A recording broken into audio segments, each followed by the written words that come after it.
So growing up in Australia, a lot of wind, especially down south in Melbourne where I grew up.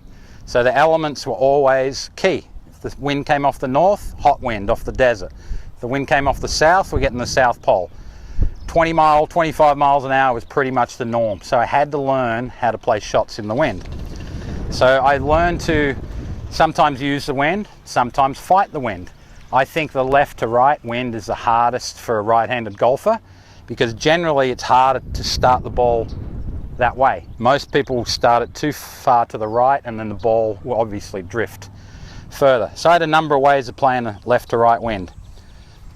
Sometimes I would set up straight and I'd actually just turn my club face in a little bit to guarantee that the ball started slightly left of the target.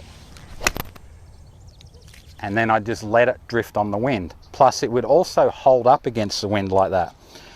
Another shot that I used on a left to right wind is I would feel that I drew the ball against the wind, especially if I had too much club and I wanted to swing smoother. So again, on this shot, I really feel that I work my right shoulder high after I've hit the ball.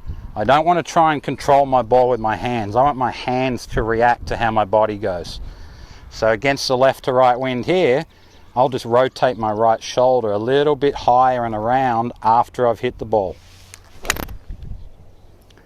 And you can see that makes me rotate around. I put a little bit of draw on it, which if the wind is really strong, will end up straight.